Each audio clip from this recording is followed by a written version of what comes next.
Welcome to The Vault at 201 North Broadway, podcast for innovators and problem solvers talking all things small business, entrepreneurship, and workforce development.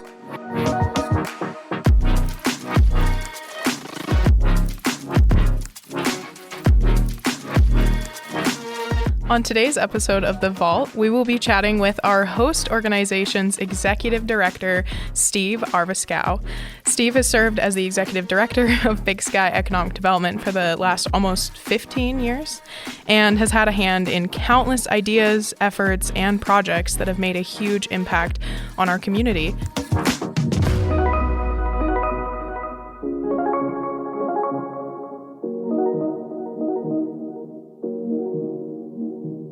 Thank you to Big Sky Economic Development for supporting The Vault at 201 North Broadway.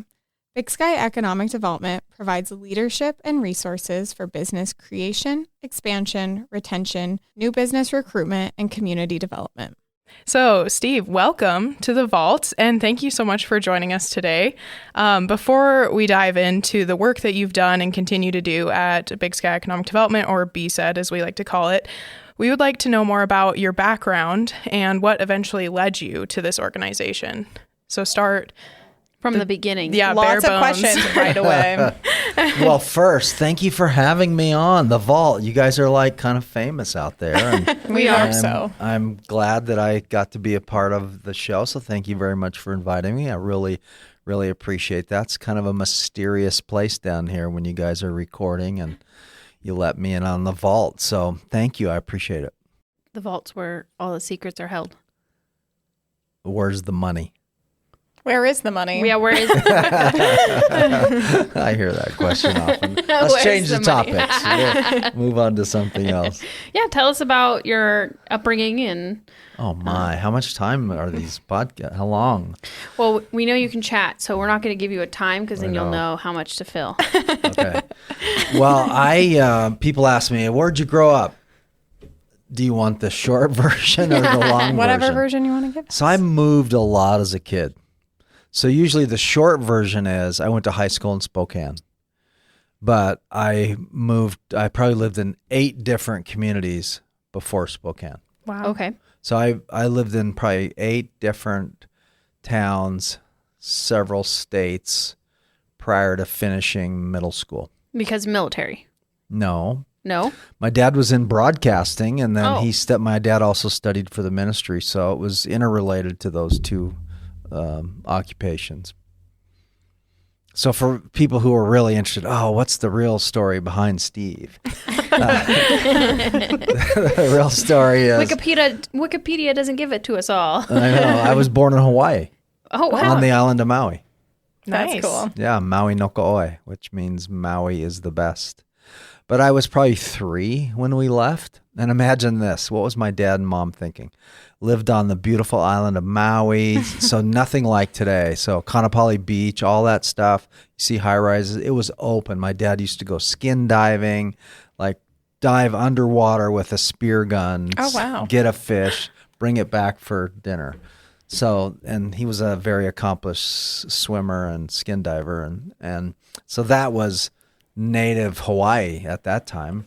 So it's so much different today. But then they decided, we're going to move to Silverton, Idaho, Oh, wow. the panhandle of Idaho. So just a really easy transition, I think. Yeah, well, and that's about the time that I became conscious of my environment. You know, when you're young, you kind of know something of what's going on. And then my dad started building radio stations. And so a couple of stations in Idaho, then we moved to Aberdeen, Washington, then to Coeur d'Alene, Idaho, then to Phoenix, Arizona, then Fort Worth, Texas, then Spokane, Washington.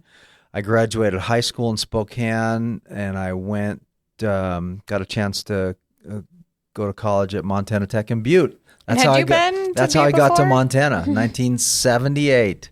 I showed up at the Marcus Daly statue, having never set foot on the campus or been in Butte, Montana before then. Wow. Wow. What drew you to Butte then, or Montana Tech? There was a coach there. He Coach Bill Connor, and they were recruiting athletes to come play football at Tech. And I had a couple of his assistant coaches come out to Spokane and talk to me about playing, and I was looking at a JC in Idaho to play, and it was really unsettled. I ended up going to Alaska for part of the summer between my senior year and going to Tech, and then he just called me out of the blue one early morning in Anchorage and said, "Steve, we got a scholarship for you. You need to come. Let's go." And I said, "Okay, let's go." I came home to Spokane, said, "Hey, we got to pack up and go to Butte, Montana."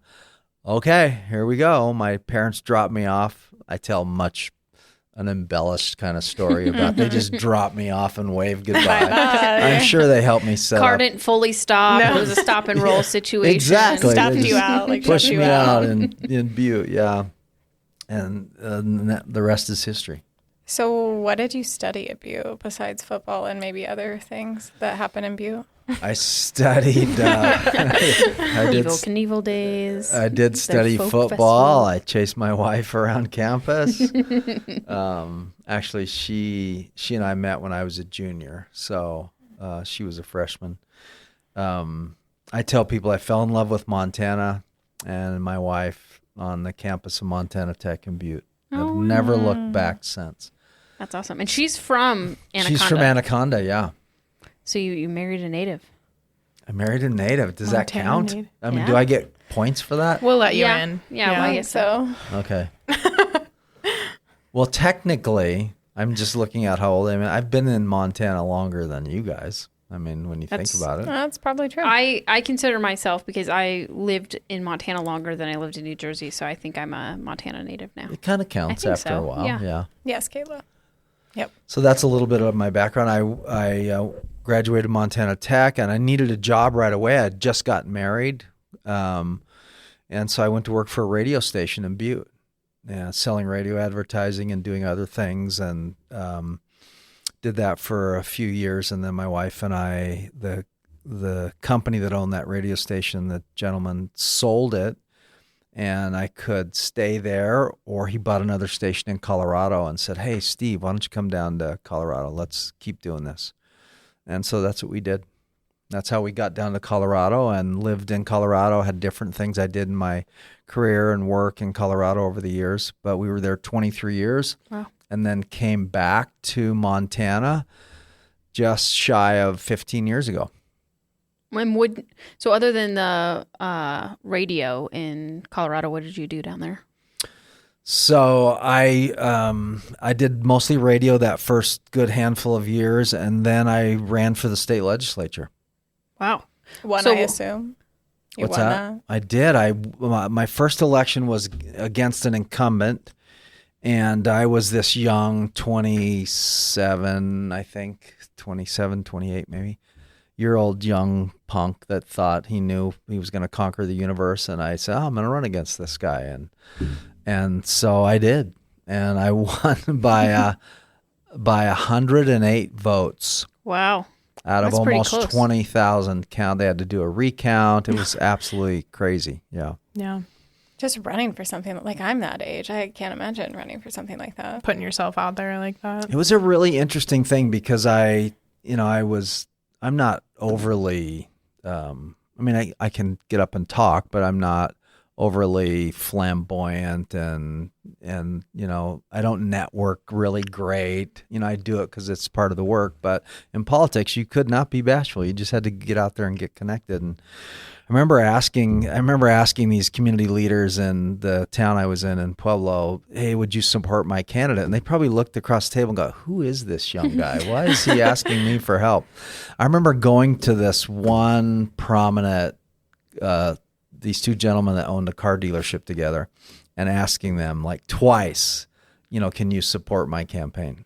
"Steve, you're a nice young guy. We're just not going to get involved," until I won.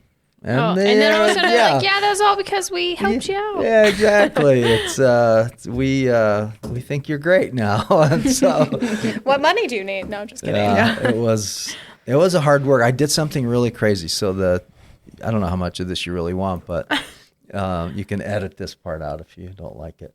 I think we'll keep it in, maybe. Okay. First, let's hear it. Yeah. Yeah, and see, we'll decide. okay. Is it worthy or not? Steve's already cutting things out. He's like, I don't In know. my mind, I'm cutting these things out. So the legislative district I was in was part of Pueblo, Colorado, but also part of Canyon City, 2 different communities. Canyon City, a little more conservative, maybe leaned Republican. Pueblo, more Union, Democrat-ish. But they were 40 miles apart, but you represented both. And so I said, well, I'm just going to walk. I'm going to walk from Pueblo to Canyon City on the day of a debate with my opponent. And so I did. I got up in the morning, and here we go, walking 40 miles. And we scheduled a press conference in the middle of this track out in the middle of the highway between Pueblo and Canyon City, and talked to the press. They asked me why I was doing this and that sort of thing. And so I got there. It was a long 40 miles in a day. I hope someone brought you a different outfit to wear later. I had blisters on my feet. gosh. I mean, it was just like, oh, why did I do this to myself? I remember walking into the hotel area there where we were going to have this debate with my opponent, and I was just spent. I'd probably dehydrated, that sort of, so I had to kind of get myself together. And I did, and so I got up on stage, and I can't remember the opening remarks, right? And then I said, in my opening remarks, I said, I just walked into town, and I literally had just walked into town, and I said I did that because I wanted to demonstrate how committed I am to serve this community, even though I don't physically live in your community. And I remember getting through that night. It was a little bit of a blur because I was so tired from the day, but I was going to outwork him. It didn't matter. I was going to be everywhere I needed to be, and that was just the start of a lot of hard work. Yeah. But I did. Second time I ran, I won by a landslide, over 60%. If you talk to my son, Tony, at that point we had our first child, so Tony was a little guy, and I'd take him everywhere with me People campaigning. probably loved it. Yeah, they loved him. And so That's what I mean. if you talk to Tony right now, he'd say, Dad, the only reason you won by a landslide is because you brought me everywhere. I was the cute little kid. They were voting for me, not for you. Anyway, it was a great time. And then we were about ready to have our second child, our daughter Alex. And I remember it was April, and I was going to make an announcement on running for a third term or whatever I would do. And my wife and I talked about it, and I spent half of my time in Denver. I had 2 little kids, and my wife wanting to go to nursing school, and I had promised her she could finish that, and how are we going to do that if I'm sitting up in Denver? And so I just made a decision not to do it again, not to run. And no one knew. I went to my press thing to announce, and I just told the group that no mas, I'm done. And hopefully some of them were upset, but hopefully they understood that I wanted to watch my kids grow up. I wanted to participate in that work and that obligation and that responsibility. And I wanted to make sure I adhered to my promise to help my wife graduate nursing school. So after that, when that was all done, I got out of politics. I went to work in the water resource development business, had an opportunity to do that. Some people just kind of grabbed me and said, hey, we want you to think about this new line of work and some new things that you would do. And so I spent almost a decade in water resource development and then transitioned to doing a downtown Riverwalk development project in Pueblo. And that's what I was doing when I looked at the opportunity to come back to Montana to lead Big Sky Economic Development. It was actually my wife who just called me out of the blue on my cell phone while I was talking to some private development interests about doing some development around the Riverwalk. Said, Steve, you got to look at this job in Billings, Montana. And we had been talking, well, if you know my wife, every week for the 22 years we were in Colorado, I would hear, we should get closer to home. When are we going to move back to Montana? And so she said, So hey. after 23 years, you got the message? You finally got it. It took, yes. And she brought the job to you and was like, here's the job. Yeah, she's from Anaconda. She's tough. I would say she just knows what she wants. Yeah, and so I said, well, I'll look at it when I finish, and I did, and I thought, okay, let me call. And so I called the recruiter, and he said, Steve, funny, I'm headed to Billings tonight. I'm meeting with the board at Big Sky Economic Development in the morning. They've struggled. They haven't been able to find the candidate they want. So if you're interested, better send me your stuff to the hotel tonight, and I'll present it to them in the morning. Oh, wow. So that's what I did, and we talked about it and prayed about it a little bit, and I said, I'll just put it in, see what happens. Get a call the next day. Steve, they want to talk to you. And his voice didn't sound as surprised as I was. But I was like, really? They do? He said, yeah, absolutely. They like your ties to Montana. They love the work that you're doing. And so when can you come to Billings? And so we paid a visit. I went through a crazy interview process. You think the interview process? We were just talking about that, we actually. put people through, they just put me through the ringer. They wanted to make sure you were the right fit. Yeah, absolutely. Right? And so I've just been honored to serve this community and our team and our board for not quite, it's about 14 and a half years. It'll be 15 years in August. Oh, that's close enough. Yeah. So that's kind of how I got here. Yeah. Thank you for sharing that whole story. I learned a lot I had no idea about Hawaii or the radio station. I had no idea what skin fishing was. Yeah. I still don't Skin know. diving. Skin diving. Sorry. So that means it's a snorkel and, not tanks. Okay. Not oxygen tanks. You're on the surface with the glass looking down in the water. You're not in like a suit. And you see a fish. Yeah, and you're just in a swimsuit and a snorkel and a spear gun. And you see a fish and you dive underwater. You got to hold your breath. So can you do it? Does the snorkel fill up with water if you go under? I just always wondered that. Yeah, it does, but Okay. it doesn't go any further. Then when you come up, you blow it out. Like the... Yeah. Just like Okay. that. Yeah, exactly. Yeah. We all have So snorkels I've not. on. I was too young, so I didn't get to learn how to do that. That's awesome. So this next question's also pretty loaded, but we it's Carly made so the not questions fair. for this one. Yeah. It's 3 against 1 here. I figured, we know you pretty well, and we wanted it to be more conversational. Okay. So we also want this to be informational, sharing about what Yeah. Big Sky Economic Development does. Absolutely. So could you share with us what the mission of BSED is, the mission statement, and then a few examples, or in your opinion, what is the day-to-day work that we do that exemplifies or fulfills that mission? Oh, wow. That's awesome. So our mission is to provide leadership and resources for the creation, expansion, growth of business, to do new business recruitment, and to do community development. And what we try and do to meet that mission is focus our work in 3 really important areas. First, it's providing really critical tools and resources for the growth of our existing business community and for startups, new companies. Mm-hmm. That's the whole Rock31 piece. So we do that through our Small Business Development Center, our Veterans Business Outreach Center, which is a great program supporting men and women who have served in the military who are thinking, man, I want to start my own business. I want to be an entrepreneur. We help them do that.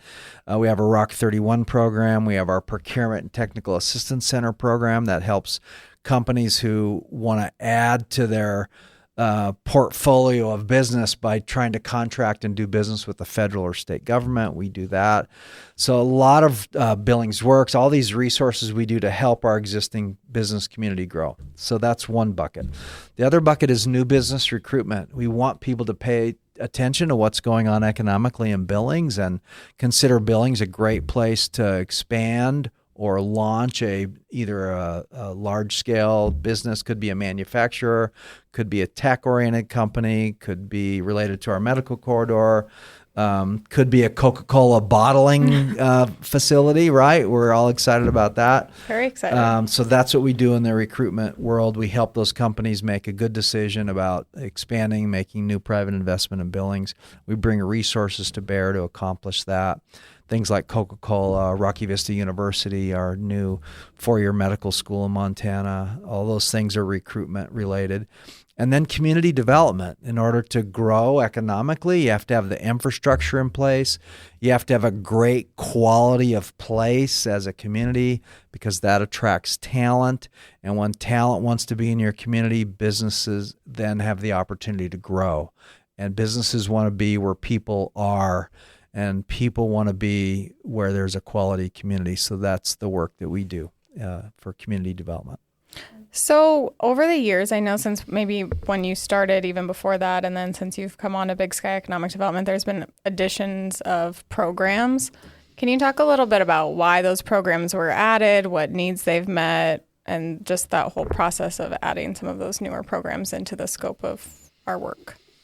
Yeah, some. So let's take Billings Works, for example, and then the whole Better Off in Billings initiative. It really started because I started as workforce became more and more of an acute issue. Now, this is like 10 years ago, right? We were talking about workforce before it was the hot button kind of thing, because we were hearing from our business community, can't find talent, it's getting more difficult. We're not training for the right things. We're getting people who graduate, but it's not meeting our need in the market, whatever it might be. And so we started talking to leaders in both education and industry and realized there were a lot of moving parts, and people were doing some things at the school district and some things at the university, and the business was trying to do their own thing and try and meet their own needs. And there wasn't a table where they could sit together and say, hey, if we collaborated, maybe we actually accomplish more together. And so that's where Billings Works came from, is creating that table where we get together on a routine basis and talk about where we're going collectively to position the community to have the workforce it needs to grow economically. And Marcel, that's Carly, you guys, that's the work that you guys do every day through Billings Works. And then we later added this whole talent attraction piece called Better Off in Billings, promoting what is it like to be a part of our community as a way to help attract new talent to our community. So that was important. We expanded our Big Sky Finance program by merging with another lender out of Helena, and we married those two together and kind of enlarged our portfolio that way. That gave us a little bit more ability to do more lending. And then we've added additional lending tools on top of that. Can you describe a little bit for those that maybe aren't as familiar with what Big Sky Finance is, what that program does? Yeah, so that's a program under our EDC that does lending for small business primarily. Our 504 loan program is a tool that we use in partnership with the SBA and local banks to help you acquire a building, a business, acquire real estate, capital improvement to help your growth of the business. That's what that 504 loan program is all about. We do loans for that program all over the state of Montana, probably about $13 to $15 million a year in loans through that program. And then we have an RLF, both a local Yellowstone County revolving loan fund, and then a bigger revolving loan fund that's funded through the federal EDA. And that's to help a small business who needs some small amount of capital to just grow, buy inventory, seize new market opportunities, whatever it might be. And we do all our own underwriting for those loans. We have a loan committee, and then those loans are approved by our board of directors. And it's all about getting money in the hands of business people who are looking to grow. So add fuel to that opportunity for small business growth. Yeah, that one's so cool because it is statewide, so servicing our small businesses all across our lovely state of Montana. So most people have heard us talk about it, but we've recently relocated our building to the heart of downtown. We have. Yeah, Fun. so it's pretty cool. That's why we're in the right vault, now. Yeah. So what does it mean to be located in the heart of downtown, literally and figuratively? So maybe bigger picture is I really view that people judge the quality and character of your community by the health and vibrancy and character of your downtown. So someone comes to Billings, they may go to Shields and love Shiloh Crossing, but when they really judge your town, it's what is it like in the core and the heart of your community? And so investing in downtown is essential for our economic growth. The revitalization of downtown is absolutely essential for our growth. We see more growth in our downtown related to our medical corridor development, so it's a perfect time for our community to recommit ourselves to the redevelopment and attracting new private investment in our downtown core. I really think it is the platform for our economic growth. And that's not to discount everything else that's going on out there. Really important. A lot of development on Shiloh. You see housing development throughout the area, larger scale manufacturers, everything that's going on in the broader context of our community. But when it really comes down to it, the core of your community needs to be healthy, like our hearts needs to be healthy. So when we got the opportunity to find our headquarters as an organization to help build the awareness of the work that we do so that we're better connected to the community, and then to launch an exciting program called Rock31, we really wanted to do that in the heart of the community, and we were absolutely blessed to be able to acquire the old Montana Bank building from Chris Nelson. He made a great contribution to that effort. We bought the building at a very, very attractive price, well under market, and that started the chain of events and hard work that we all had to do together to make this new location a reality. Awesome. Thank you. I have another question, and then we can come back maybe to the building a little bit more so people really understand like what is in this old bank building that we now call home. But what are some of your favorite parts of economic development? And Big Sky is so unique because we house all those programs you talked about, but what are some of your favorite parts of economic development? That's a super good question. And the way you pose that question, I have to, because what's your favorite program? But it's a broader kind of context than that. So I really love seeing something new come out of the ground that we've had a part of. So the 160,000 square foot manufacturing facility that will bottle all the variety of Coca-Cola products, first one in the region to produce that state-of-the-art automation. It's going to be so cool to see that happen. And then to drive by and say, yeah, we had a little bit to do with that. No, we never do anything in a vacuum by ourselves. It always takes a partnership, always takes commitments. Obviously, the private sector makes that big investment. It's our job to come alongside them and fill gaps and be as the strongest partner we can be. But it's so cool to be able to see those kinds of things happen. That happens too when we do a loan. And a door to a business gets opened, or maybe there's new inventory in a business, and that happened because they sat down with our small business development center team and had a new idea, right? Yep. And thought, hey, I have an old business plan that is 5 years old now. What the heck do I do? And our team comes along there and Kayla and says, hey, let's get this up to date. Let's revisit it. Yeah, let's talk about a new opportunity. And so they open their front doors with a fresh perspective on how they're going to grow that business, renewed enthusiasm and passion. That fuels our economy. So seeing that play out every day based on the work that we do, that's really special. Yeah. I think that was one of the most surprising things to me. I mean, I hate to admit it, but I had never heard of Big Sky Economic Development before. No one knows what economic development. I'm like, I'll say the same thing. You know now, right? No. Yeah. I just call us BSED. Yeah.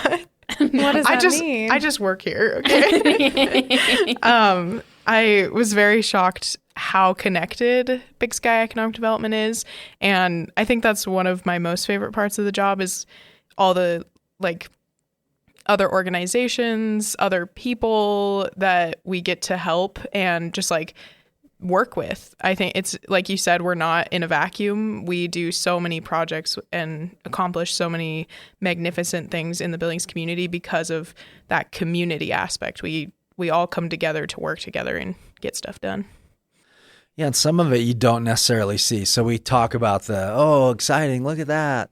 But there are things that our team have done that are probably underground right now. Water and sewer, and work that our community development team has done, helping write grants to build roads and bridges and staircases. And paved parking lot for a senior living facility. Yeah, so you don't necessarily, that's not the front page news, but it adds to the infrastructure the character, the kind of the foundation of our community economically.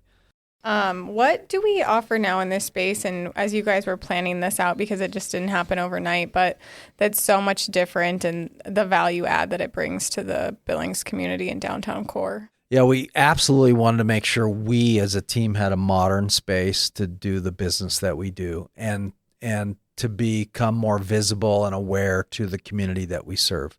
So the location absolutely does that. But primarily, the building acquisition was to create a space for entrepreneurs to connect with each other, with mentors, with our resources, and launch their business. So the whole first floor is the Rock31, I call it Center for Entrepreneurship. And it's a great collaboration space, co-working space for entrepreneurs. The lower level that we're in right now, next to the vault, we have co-working, we have people, the subterraneans they've been called, I think, entrepreneurs that come to this building every day, and it's about living their dream and launching a business or taking their business to a whole new level. And there wasn't a central place for that to happen. Some people were making it happen at their kitchen table by themselves. Some people maybe on an occasional coffee shop, or maybe they would try and find an office. We know that there's energy when one entrepreneur collides with another one and they start sharing ideas. We wanted to create a natural place for that to happen. And that's at the heart of Rock31, and that's on the main floor of this building. We have done a few spotlights on some of these Rock31 members, and in these spotlights, it's like a question and answer format.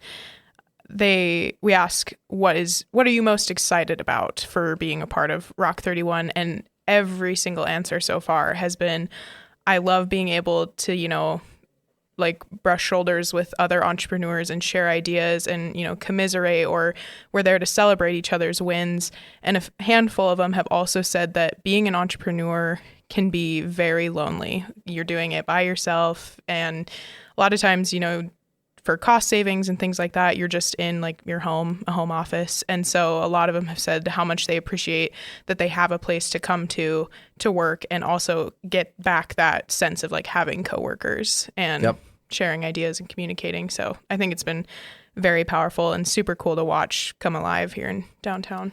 Also, the super exciting thing is, like Steve said, colliding entrepreneurs. I don't know if that was the best expression, but they're not actually colliding, but they are in the sense of we've had several Rock31 members collaborating with one another. Yeah, there you go. And I think that is the collision that we're wanting, right? Like you can partner and build each other up, and just thrive together versus doing it all alone, which is one of the biggest things that we heard all the time is entrepreneurship, small business ownership is lonely. Mm-hmm. So to be able to have that peer-to-peer connection and be able to work together and potentially create new beginnings with one another is really cool.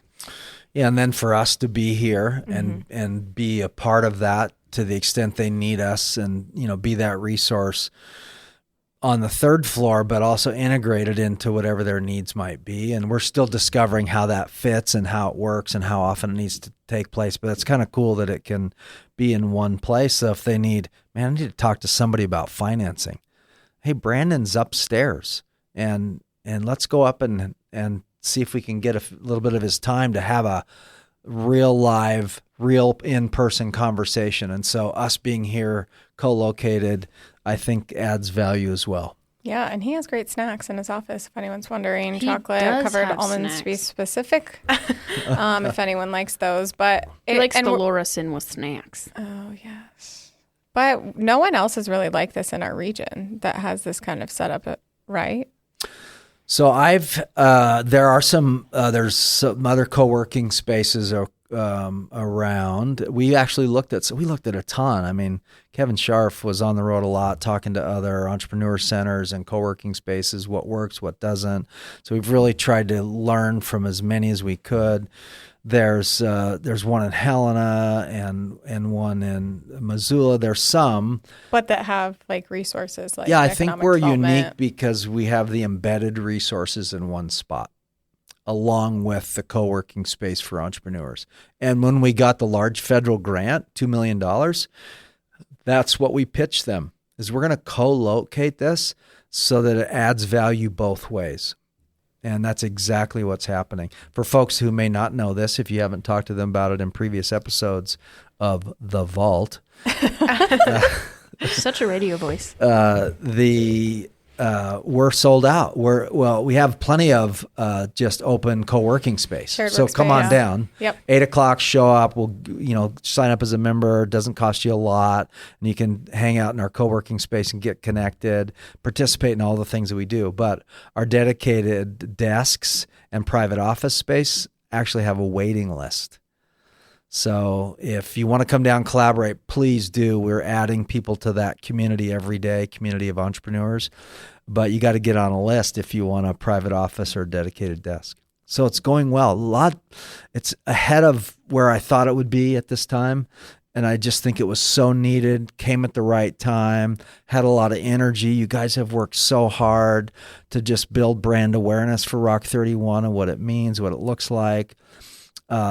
All of the work that you guys do in partnership through the Small Business Development Center and Rock31, that collaboration has made a real difference. So we're all working it hard, and it's going great. Community should be proud. We promised the community that we were going to build an asset that they would be proud of, and I think we're absolutely on track to do that.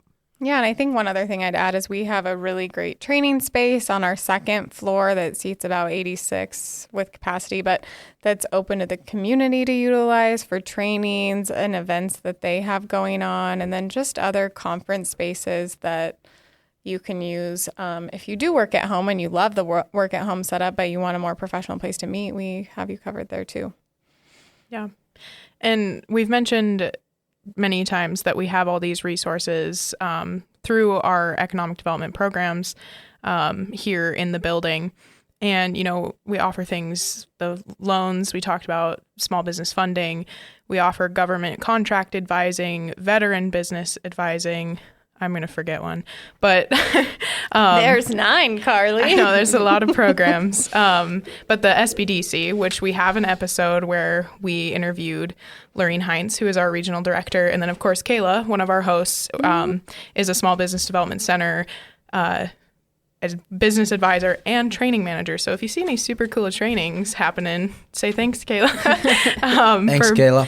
Yeah, there are some really great trainings in a whole variety, which is awesome. But as we've mentioned many times before, the SBDC is a sponsor of The Vault. So real quick, we're going to jump to their sponsor message. Thank you to the Small Business Development Center for sponsoring The Vault at 201 North Broadway. The Small Business Development Center provides you with free one-on-one counseling, business plan assistance, marketing research, financial projection assistance, and more to small businesses. Now that we're back from our amazing sponsor message for the Small Business Development Center, we have put together a quiz game for you on facts on the organization. Okay, before the quiz, can I mention something we left out? Yeah. So we have this effort we call member investors. So we have 145 of the top companies in the community who love the work that we're doing, and they contribute extra financial resources to the work that we're doing. That allows us to do more recruitment work, more Billings works. It helps with the Rock31 stuff. So I just wanted to give a shout out to those member investor companies. It's an important part of how we fund what we do, and it allows us to do really unique things that otherwise we weren't able to do. And these companies are absolutely sold on our community, sold on our economic growth, and come alongside us, provide resources, provide expertise, serve on our board. And I just wanted to say thank you, our member investors. Before we hop into the quiz game, bringing that up brings up a question that I get asked from people that aren't as familiar with our organization. And if you could touch on it, it would be great. But one, how are we funded? And then maybe within that, you could talk a little bit about our board, because it is more unique than just a one board. They meet together. So Yeah, we have the floor is yours. pretty large board. Wow. So how are we funded? So in the summers, there's an ice cream cart and a hot dog stand out front. That Steve's manning the whole time. I will man that. And if He's you got the want to candy stripe outfit. buy a hot dog, I gave that up because it didn't look good on me anymore. It wasn't good. First, if you own property in Yellowstone County, your contribution to our work is foundational to what we do. So there's 3 mills on everybody's property tax statement that is allocated to Big Sky Economic Development Authority. The authority was created by Yellowstone County Commissioners back in 1989. Shout out to the Yellowstone County Commissioners. Well, you just answered our first quiz question. Okay, I'm sorry. I'm reading sneaking the. So that mill levy generates, 1.4 million, something like that. So about 40%, 40% of our overall dollars for our organization come from that mill levy. That money then allows us to leverage other partnerships to deliver certain programs. So, for example, Small Business Development Center. We have a contract with the state and the SBA to deliver Small Business Development Center services. We have to fund part of that, but we get state and federal money that matches our contribution to deliver that service. So the Montana Department of Commerce and the SBA funds the Small Business Development Center on top of the assistance of Big Sky Economic Development. Yeah, so we put in matching resources. They put in some, and it allows us to hire a great team. You guys have heard of that team, haven't you? They're really I think they're good. pretty I great. think you have 3 of your favorites in the room right now. Yeah, anyway, so that and we have our VBOC program is 100% federally funded through the SBA, so that helps. And that one serves Montana, Utah, and Utah, and Wyoming, I should Correct, say. yes. Yep. And then what I call our Procurement and Technical Assistance Center, that program is partially federally funded through the Department of Defense, and then we, through local dollars, are able to match that. So we have mill levy money, allows us to leverage to secure other program-specific funding to deliver specific programs to the organization.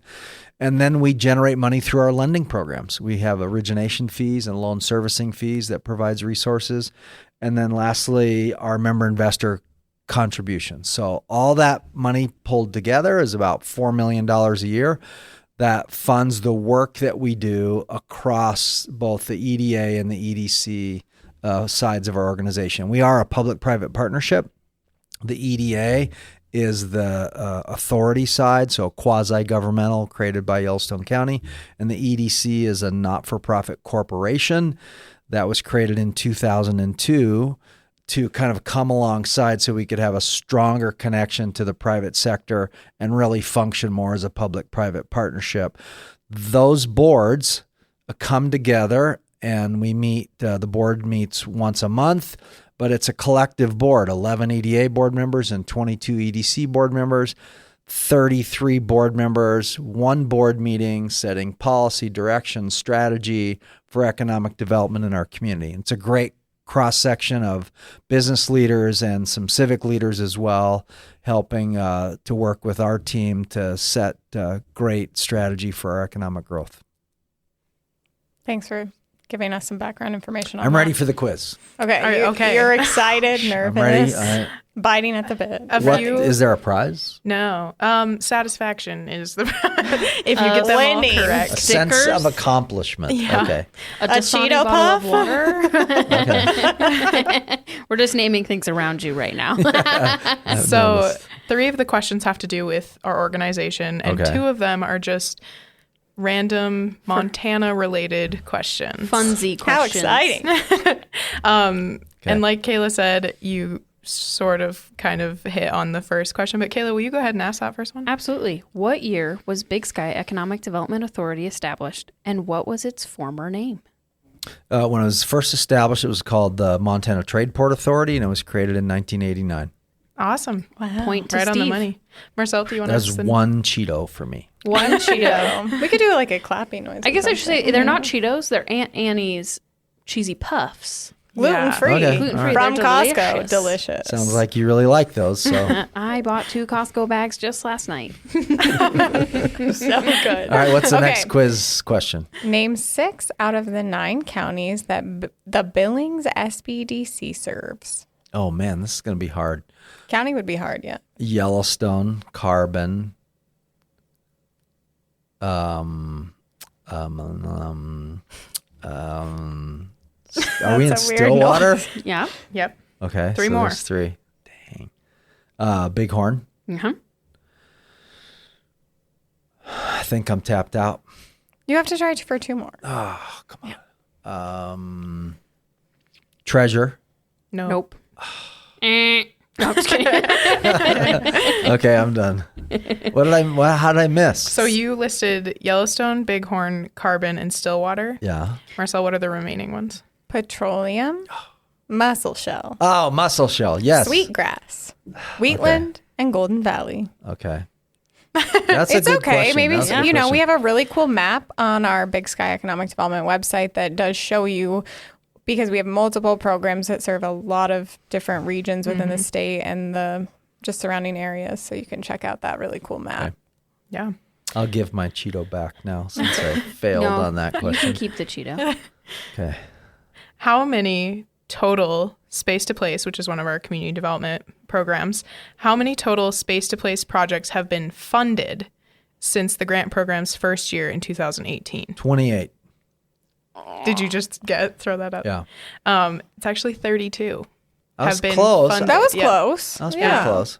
Yeah. Did you know that we got, I think we got 28 applications this year. Maybe that's where I got that. Yes, number, we but did. A lot. That's of applications. correct. The most we've ever had. Yeah. Yeah, We hit set a record. And the committee did the review this morning, and I'm going to learn later what their recommendations are. I'm so excited. I want to know. We're all excited too. Oh, fun. Okay, I next don't know question. because Tom does a great job coordinating that for us, Tom and Diane. So they have the inside scoop. It's like the envelope, like on stage. the The winner. secret And in the bowl. winner is, yeah. And the Emmy goes to. Okay, I'll ask the next question. What is Kevin Costner's character name in the hit TV show Yellowstone? You know I don't know this. You should know because we did it for the presentation at BBER. Remember? Oh, yes. You typed I it. do remember. Yeah, I used it to contrast he and Mr. Rogers. I don't know. I do not watch that show. But you to don't me, remember? that is not real Montana. That's a make-believe cowboy boot very soap true. opera in the evenings. And the only episode I saw is like one of the neighbors was acting up, and the guy tied him up and put him lifted the cattle guard up, put him on underneath because there's a gap there, and set the cattle guard back on top of him. And the poor guy was like, "Hey, can anybody help me all day long." I also That think was the only episode. I don't know what happened to the guy after that. He's still under the cattle guard. I think. Probably is. I think people should also know that ranchers are not herding their cattle with helicopters. I don't I see think that. they're not. Yeah. They're just not doing that. I think that is one of the things that was like. Oh, so what is Kevin Costner's character in Yellowstone. Yellowstone? And you don't know. I can't remember. Okay, I'll tell you. John Dutton. John Dutton. John Dutton. John Dutton. All right, Kayla, last one's on you. All right. You are a fly fisherman, so I'm hoping you get try. this. How many miles long is the Yellowstone River? I would have not gotten this. Oh, no, I wouldn't have gotten this either. This is hard. The Carly steps up to outdid Pompey's herself. Pillar, sure, I could tell you that, but not that. I'm going to say 197 miles long. Oh man, Steve. Ooh, do you want to guess again? Guess again. 397 miles long. Oh, you're so close. Kayla, what? The Yellowstone River is 692 miles long. And what is its claim to fame? It is unimpeded by a dam. Yeah, it is the longest undammed river Yeah. in the We U.S. all learn something new every day. So we've really enjoyed having you on here and learning Yeah. more about you. So thank you for joining. We Thank like you. to end each episode with 3 rapid fire questions. So, you thought I'm ready. so. Can I use my hands? Yeah, Absolutely. yeah. Okay. What's your go-to coffee order? Sugar-free vanilla chai latte. sometimes with a shot of espresso. Ooh, okay. Oh, see, I'm a dirty chai So that's a dirty too. chai, yeah. Yeah. Someone called it something else the other. Oh, they call it a Phoebe at it's Main Street Perk. Main Street Perk in Laurel. It's a Friends themed coffee shop. Oh, cute. And a dirty chai is called a Phoebe. That must have been the Phoebe came in and ordered a dirty chai all the time, so they just named it after her. Well, no, the hit sitcom of the 90s and early 2000s, Friends. Yeah, I wasn't a Friends person. I'm not a great TV guy. I don't really watch it either, but I do know who Phoebe is. But Carly, do you want to watch or ask our second question? Yeah, of course. What gets you going in the morning? How do you start your day? Get up about 5, and I have a little bit of a routine at home that I do, including cats and whatever else I need to get taken care of. I always have my clothes laid out the night before, so I know what I'm going to wear, and I base that on what my schedule and who I'm going to encounter that day. And so that's kind of taken care of. I do a couple of chores at home. I do a little reading, Bible study, quick prayer time. And then I go to the Y and spend an hour there, usually work out for 40 minutes, get dressed, and then I'm at the office. Awesome. So in our line of work... So don't stalk me now that I've given you all that information on where That's I am. okay. Yeah, I'm just you- more you- concerned of the cat names for everyone to know. But You even do gave you- timestamps. Do you want to know the cat names? yeah, let's share course, the yes. cat names. You probably will edit this part out. But I have 2 cats, and then we were gifted another cat from my daughter. So our cats are Chancho. He's a little black and white kitty. He's the 19-year-old cat. Oh, okay. He's the one that gets special care each morning and evening. And then our second cat is named Frankenstein. and he's old too. He's like 17. He's so skinny now I call him Bones. But his name's Frankenstein. And then the third cat that I was adopted from our daughter when they moved from Montana to North Carolina, his name's Ripley. Oh, nice. That's my niece's name. Oh, Ripley? Yeah. Not to compare my niece with a cat, but I really like the cat, so I'm sure your niece is great too. she's cool. She's awesome. So I will ask you the last rapid fire question now that we know the names of your cats. Yeah. What's one thing that gets you to relax or de-stress? Nothing. I was like, do you ever relax or de-stress? Relax. Going fly fishing because I have to be focused on Just fishing. trying to catch that trout. I was thinking about this the other day that I get pretty wound, and so even my drive to the Y, I'm like, okay, what do I got going? And my brain's already headed in a certain direction when I'm at the Y. Sometimes, depending on the exercise, I'm on my phone answering emails while I'm on the treadmill. And so, yeah, I think for me, it's, getting out, hiking with my wife. She's not a fly fisherman. So I do the fly fishing as a solo thing, but my wife and I love to do a little camping and hiking. That is absolutely awesome. That's the time away. And then I think my wife and I spend good portion of Sundays at church. That keeps me grounded. So that's what I'd say. Awesome. that's good. Those are all good answers. Yeah. Thank you, Steve. It's been fun having you. Thank you for inviting me. I really appreciate it. I hope there's some value in all this conversation. You don't have to edit it too bad. We're not editing out your portions, Steve. Yeah, totally. The podcast is about you. Or maybe I'm saying, please edit most of what I've told you. I am just so proud of our organization. So let me just leave by saying that. So we got a great team working so hard. We're all about service to this community and making impacts that'll have a lasting positive value for our community economically. And we show up every day and we put in a lot of work to do that. And I'm proud of this team. So proud of all of you as well. Oh, thanks, Steve. We're proud of you. Oh, good. We are. We are. Oh, well, thank you. Let's stop there. Yeah. Let's not let it get too mushy. Oh, thanks so much for joining us today. We are happy to have you, and we'll get you back on again soon. All right. Thank you. Thanks. Thank you for joining. You can find the resources and tools mentioned in today's episode at thevault201.com. If you like this episode, be sure to subscribe and share with a friend.